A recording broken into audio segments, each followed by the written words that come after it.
Liverpool 4, Newcastle United 2.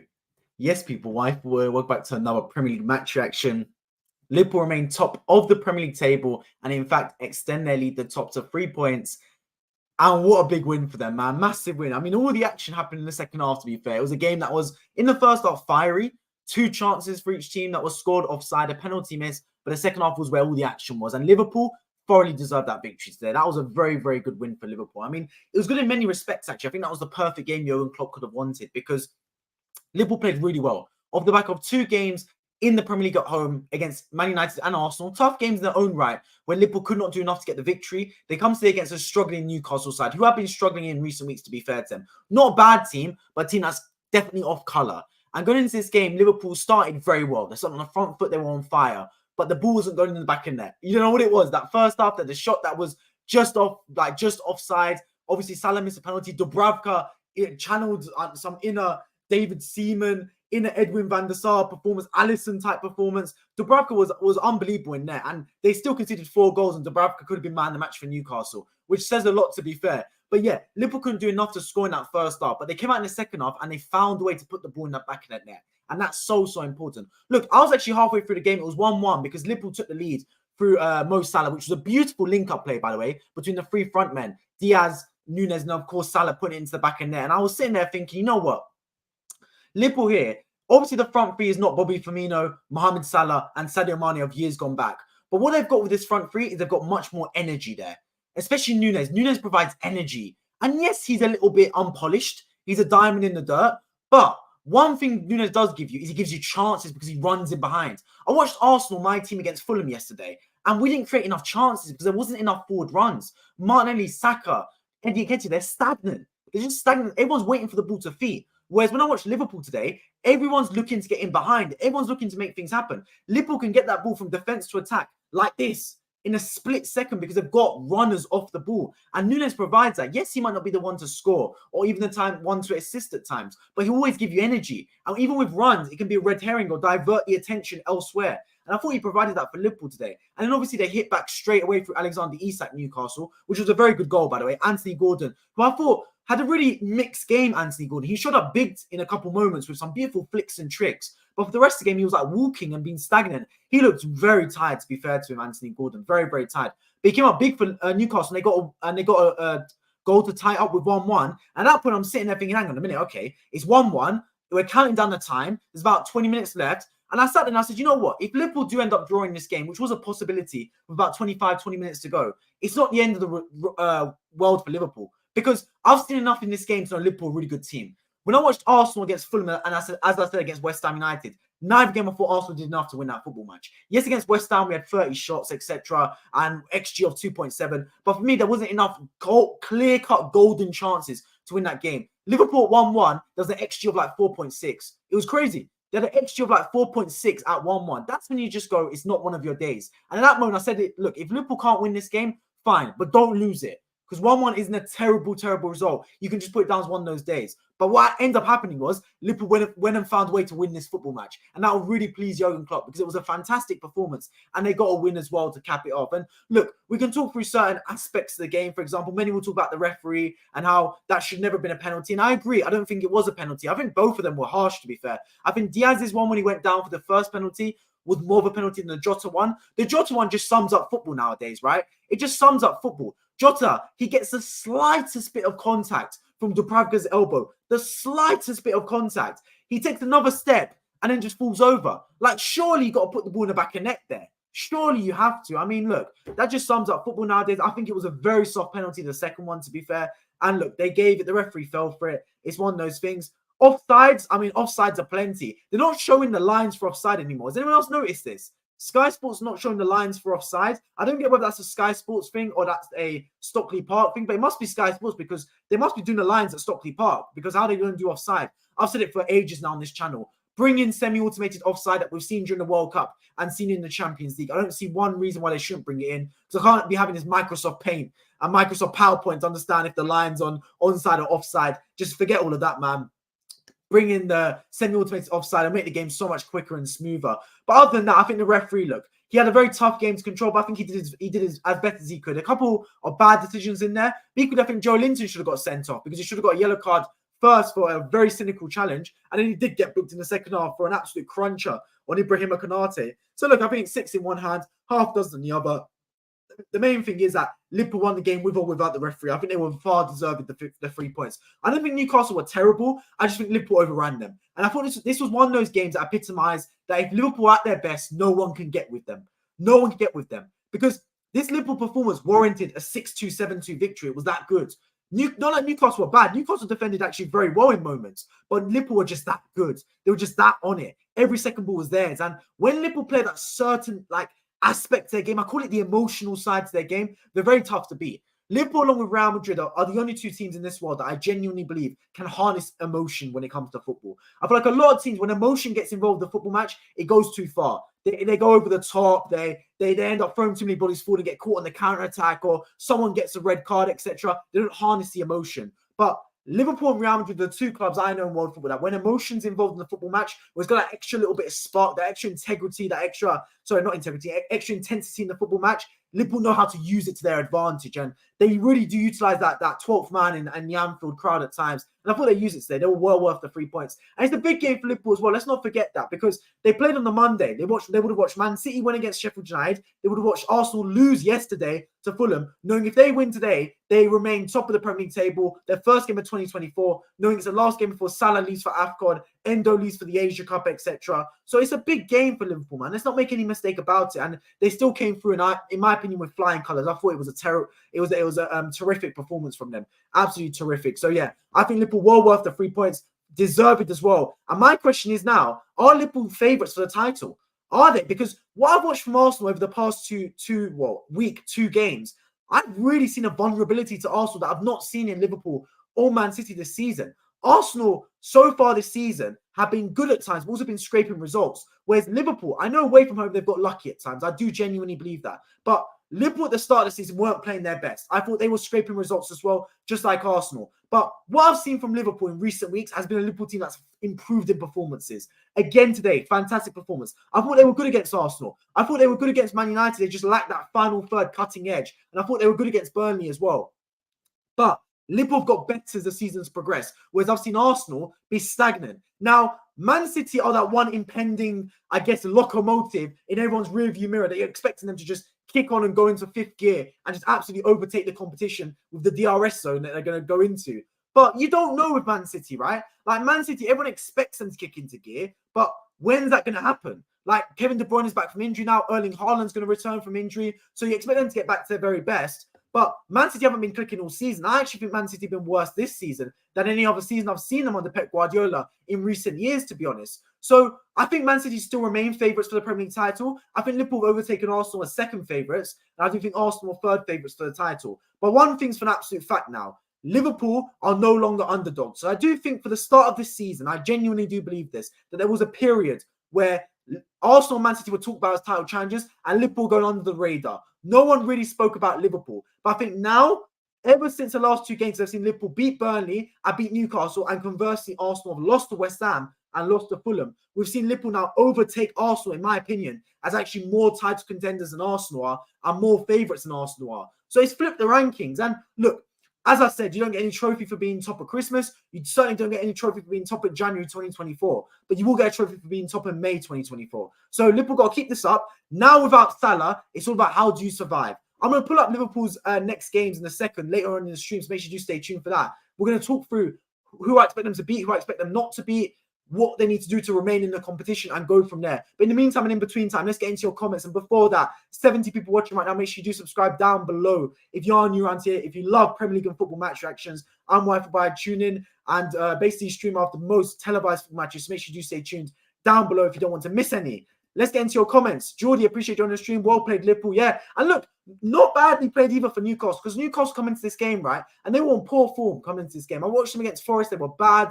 I've watched them obviously in previous games as well. They haven't been great. Against Tottenham, they was definitely subpar as well. A lot of injuries. And they came to this game today. And yes, they rode their luck, but this was just one of those times where Liverpool were just unbelievably good. I think if they caught the Liverpool that played against Man United, they could have got at least a point in this game. I genuinely think that. But Liverpool today was just that good. Like that good. I think Liverpool had an XG of like 6 or something. It was ridiculous how high their XG was. But yeah, just one of those things. I think a lot of positives can be taken from this. But for Newcastle, in my opinion, your biggest game of the season is next week against Sunderland in the FA Cup. Sunderland, the biggest derby that Newcastle have, their only derby, I guess. And if they haven't played Sunderland in, 7-8 years now? I think last time they played Sunderland was like 2015 or something, when they were both in the Prem. So that's a massive game for Newcastle, in my opinion. Let's see how they fare there. Can't be the Anfield Roar, top atmosphere, yeah. And look, that was Anfield on fine tune tonight, absolutely fine tune. And look, I will say this, right? Liverpool do harness that atmosphere very well, because Anfield knew what they were doing today, man. Like, they were quiet at moments in this game, especially when Newcastle scored, actually. They were very quiet. But as soon as Curtis Jones made it 2-1 and then the Gakpo goal to make it 3-1, that's when it really started to the crescendo, really. There's a crescendo around Anfield, because that's when you sat there and said, you know what? That is them to the absolute best, Liverpool. Because as I said, they're a team that harnesses emotion very well in football. When I look at other teams around world football, right, I look at Arsenal sometimes. Arsenal, there's a lot of emotion around this football club, and we don't harness it. Last season, you got a young squad. They don't really, the lights are too bright for them. Whereas when I watched Liverpool today, right, I watched them in this game. Not one part of me thought, you know what, I don't think they're going to lose this game. I couldn't see it. Even if they didn't win, I couldn't see them losing it. And that's just Liverpool in a nutshell. They were going to find a way to score those goals. And I saw that in Arsenal last year. Arsenal last year played very similar to Liverpool, where the ball was from back to front very quickly. They utilised the transitions. The game was never done. Look at Liverpool's goals today, by the way. Look at their fourth goal through Jota. Yeah? It came from Newcastle having an attack. Look at their second goal through Curtis Jones. It came from a Newcastle attack. 2 of Liverpool's goals today, if not 3, have come from Newcastle attacks and Liverpool counter-attacking. So Liverpool know how to play football. They know that sometimes the best form of attack is actually defense. They defend, then they counter-attack and move quickly. Liverpool are one of the most dangerous teams when the other team has a corner, because they leave so many bodies forward and they know how to counter-attack quickly. So I do think, to be honest with you guys, yeah, that Liverpool played their game plan to perfection. Their crowd was on job. Liverpool play like they've got like plus in attributes in every player when they're at home. So yeah, it's a very tough team to contend with. See you guys on Derby game on Saturday against Sunderland in the FA Cup. Yeah, massive game for Newcastle, man. Humongous game. Can they beat Sunderland? And they go away, I believe, to Sunderland as well. And we know Sunderland are going to be right up for it as well themselves. Liverpool look like challenges. They do indeed, man. This could be their year. Arsenal regress. Look, I agree with you, Malia. I 100% agree with you. I do think that Arsenal have got worse so far. And to be fair, Liverpool have got better. They've got better, man. And look, in a season where at the start of the year, I don't think Liverpool would have expected to be title challengers, to be brutally honest. Like last season, they were nowhere near the title. This year, they made some okay signings, but I didn't think they made any spectacular signings. I don't think they made like a game changer, like an Mbappe, for example. But what they've done is they've benefited from Arsenal, Man City being off colour. Arsenal have been good, but not as good as last year. Arsenal are 13 points off worse from last season's position right now. And Man City are not as good as they were last year either, but we expect them to make a run at some point. So Liverpool, it's there for them. It's there for them for absolute fact. They just have to keep up with it, Liverpool. Because they've obviously got Salah going, they've got Endo going. That's 2 big players for them. But they need to keep up with it, Liverpool. I do think, to be fair, Jota back is a massive benefit for Liverpool. So I've said this before about Jota. In a Liverpool front 5 that's got Salah, Gakpo, Diaz, Jota, and Nunez, Salah's by far the best. There's no 2 ways about it. I think in the previous years, Salah and Mane were bar for bar. I thought Mane was just as good as Salah certain seasons and matches. This campaign, Salah is by far Liverpool's best attacker, by far. It's not even close. But I do personally think Jota is their next best finisher.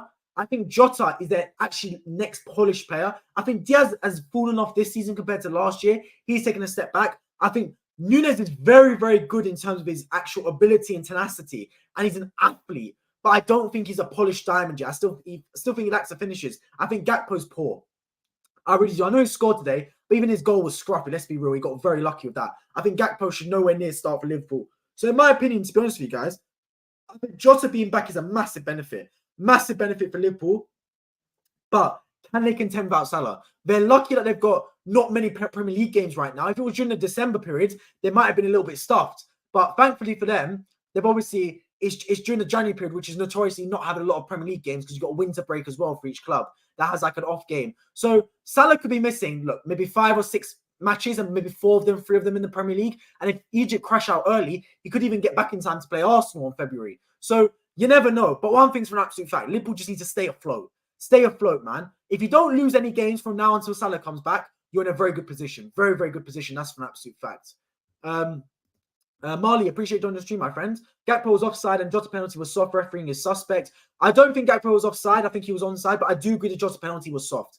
Referee suspect. Look, he made a couple of bad decisions, but I think look how many decisions the ref made today, man. I'm all for getting on the referee's back. Make no mistake about it. I've said it many times that the referees in England aren't good enough, but I actually back Anthony Taylor today. I think the penalty was the wrong decision, but Joe Linton could have sent up as well. So look, you can say 6 in one hand, half dozen the other, and he made so many decisions today, man. So many.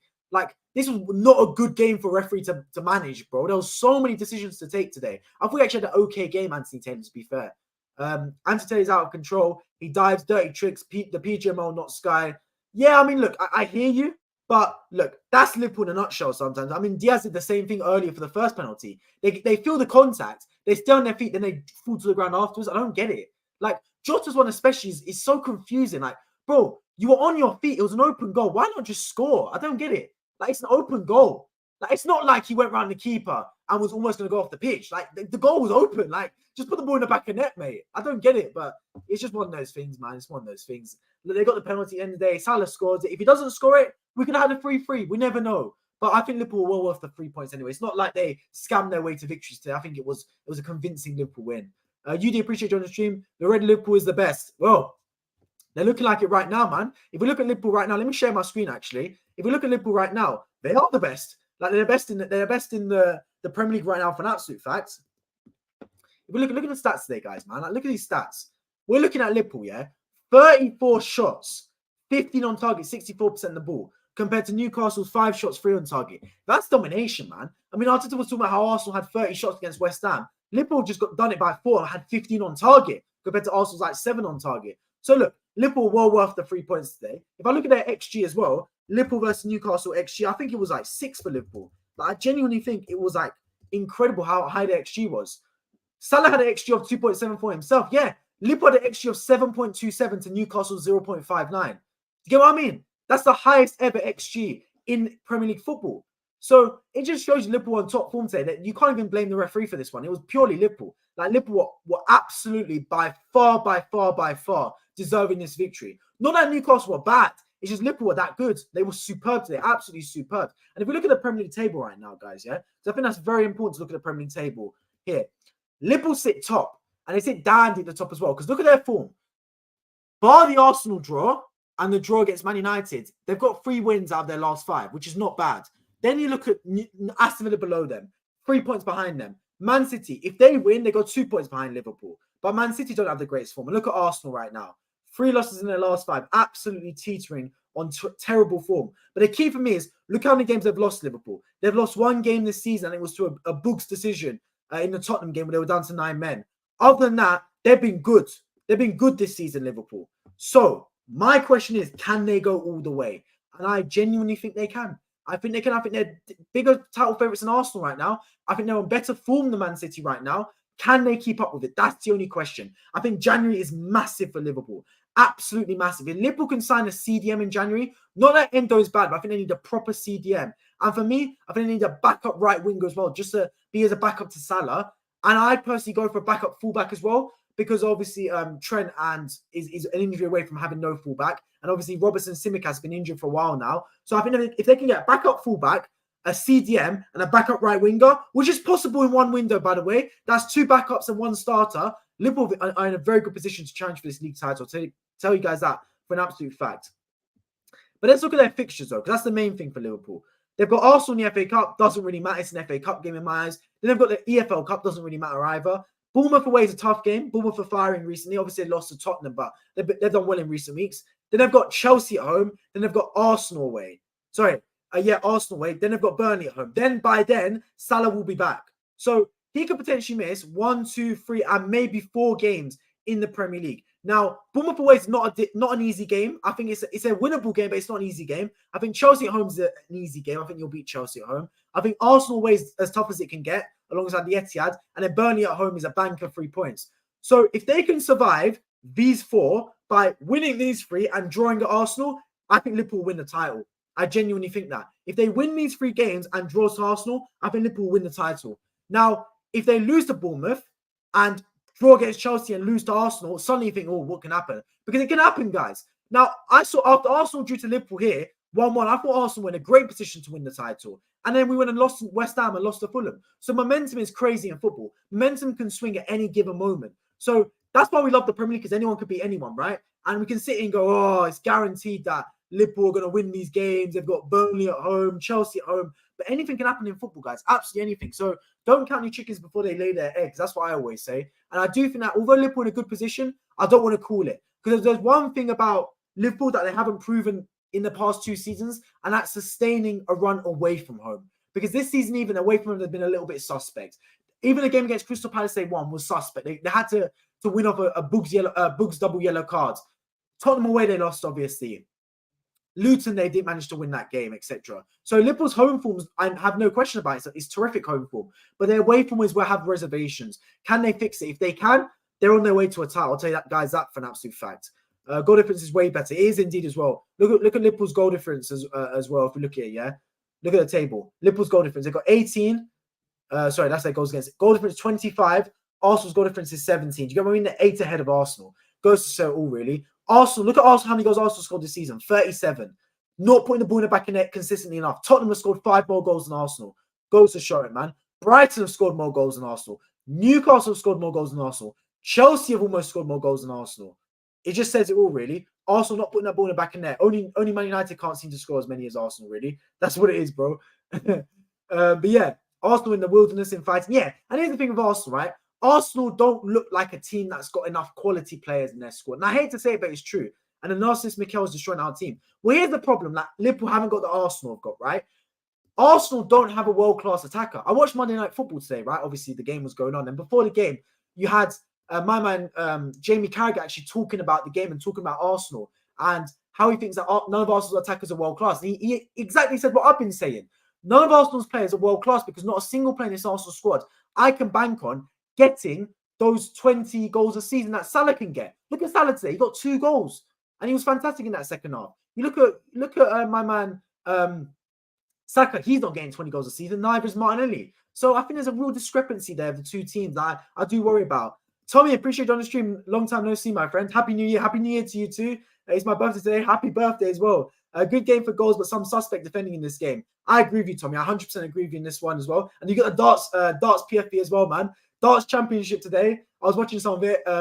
Luke Littner making it to the semi-final at 16. What a crazy, crazy story, man, for him. But yeah, we watched the Darts Championship a bit. That's on as well at the same time. But yeah, good game for Liverpool overall. Fantastic victory. I do agree with you, suspect defending. I think more on Liverpool side than Newcastle side. Because I think that Newcastle, all the chances Liverpool had, I mean, the fact that it was only 4 goals is a benefit in itself. But I do think Liverpool's defending was a bit suspect. I mean, the first goal was like a flash in the pan, how they managed to break away like that, Liverpool. That was like Newcastle. That was just out of nowhere. It was a ball out of the blue. And then the second goal, fantastic header from Botman.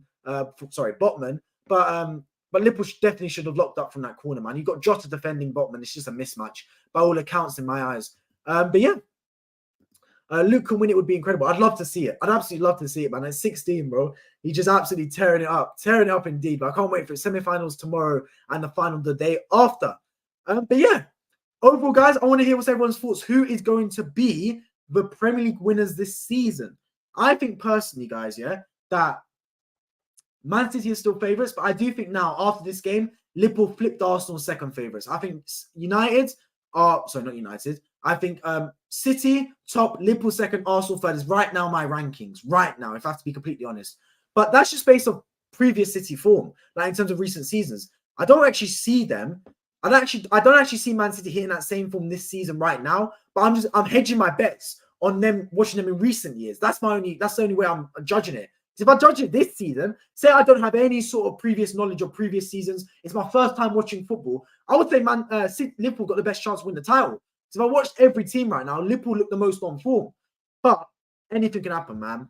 But you've got to put an outside chance at Aston Villa. I don't think they'll win the title, but I think they could be in the top 4. I think Newcastle have been faltering recently. I think Tottenham have been very impressed with Tottenham. Tottenham this season have been one of the most entertaining teams to watch. They've been far more entertaining than Arsenal. Far more entertaining. Same with Liverpool. Far more entertaining than Arsenal. So yeah, I think to be fair, it's a very good Premier League season this year because anything can happen. Anything could genuinely happen. If Man City don't go parabolic like some people are expecting, anyone can win it this year. I genuinely think that. Luke's a United fan. Yeah, I've seen on his stories as well. But he's been going to a lot of Premier League games. He went to Tottenham game as well. I think he went to an Arsenal game. So yeah, he's just having the time of his life, to be honest. City, yeah, I agree. City are going to win the title. I think Man City, for me, I agree. They'll do the double. Double is in Champions League or FA Cup. I think Man City could do. Well, look, Man City are the favourites for every title, every season. Let's be honest about it. Man City, Liverpool, Arsenal. I think Villa will finish 5th. So who's 4th then?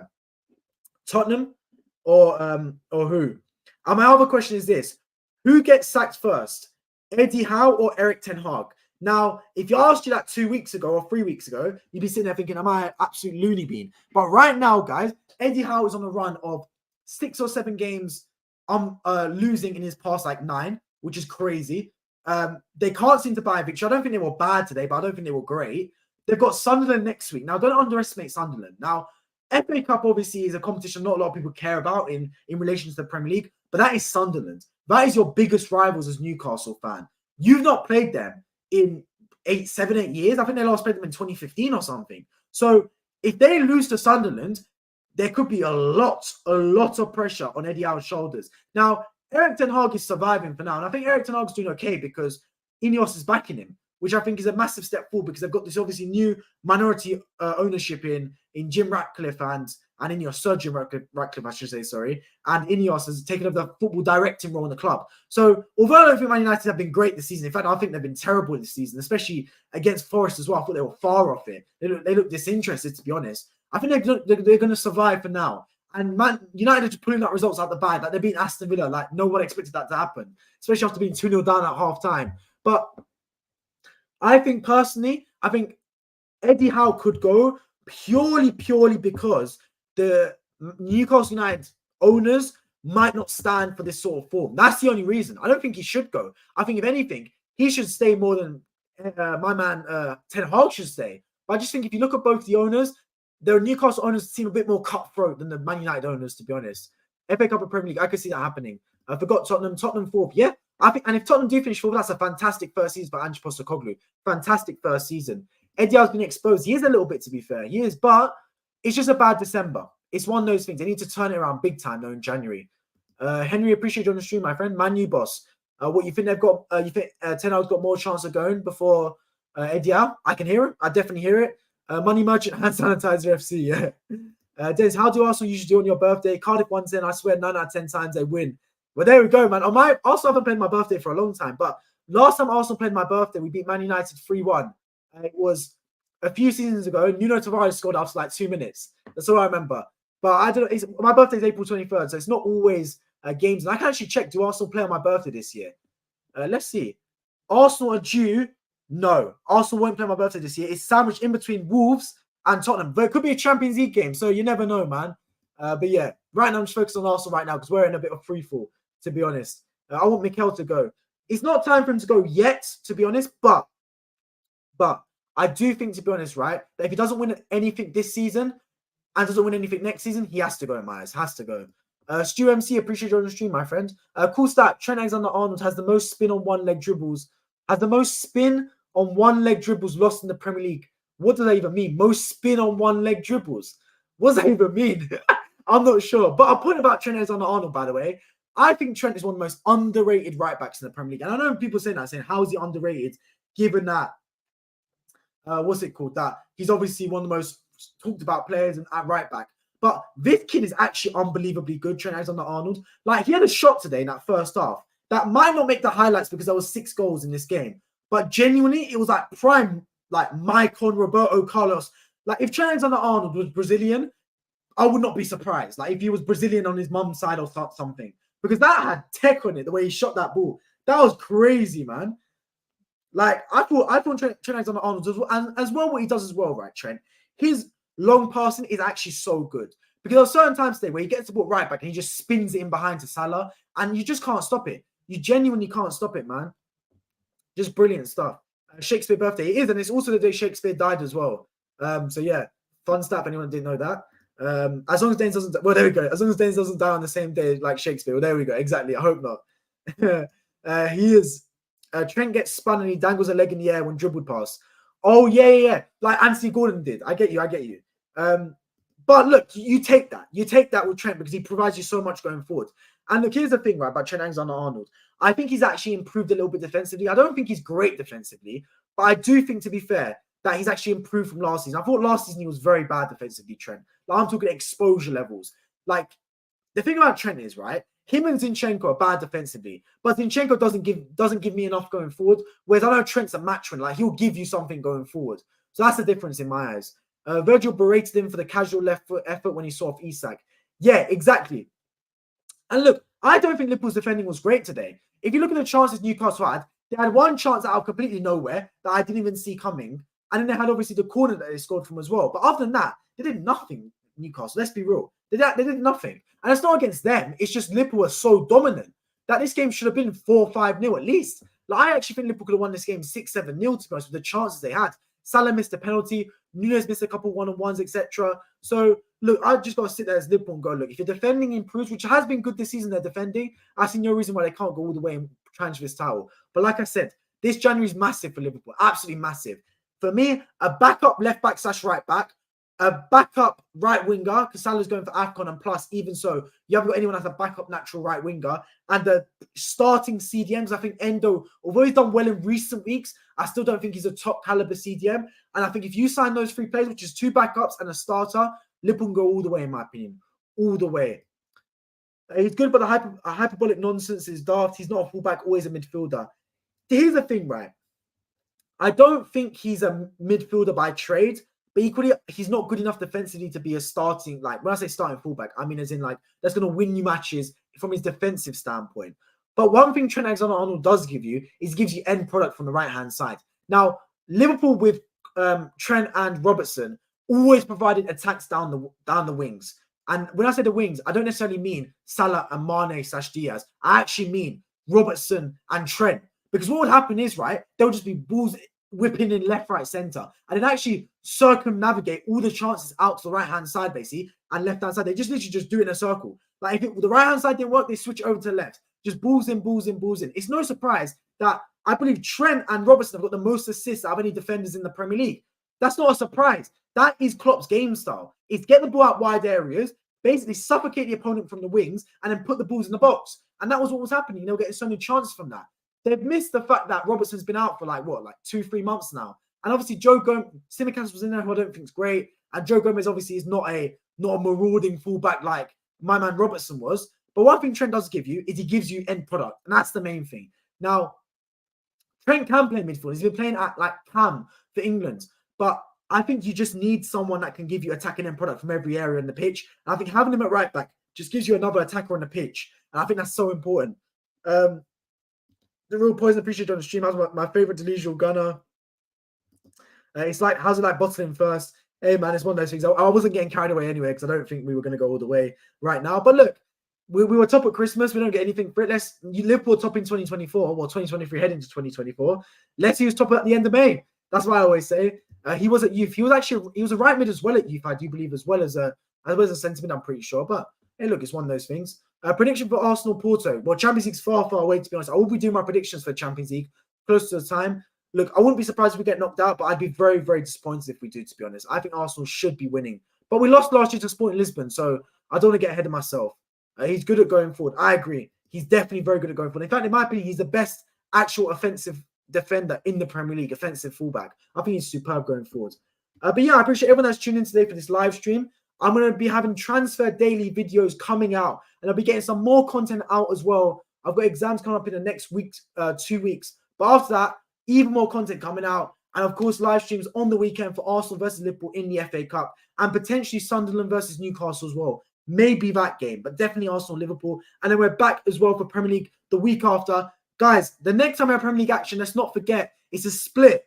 They're doing the winter break, but they're doing 5 games one weekend, 5 games the other. So every team gets 2 weeks off. I like the idea of that. Arsenal and Liverpool both play in the second week, I do believe, whereas Man City and Tottenham play on the first week, I'm pretty sure. But yeah, either I appreciate everyone that tuned in today. If you are new and you do enjoy the content, make sure you subscribe down below. My road to 6,000 subscribers. I appreciate everyone for tuning in. And I hope to catch you guys all in my next one.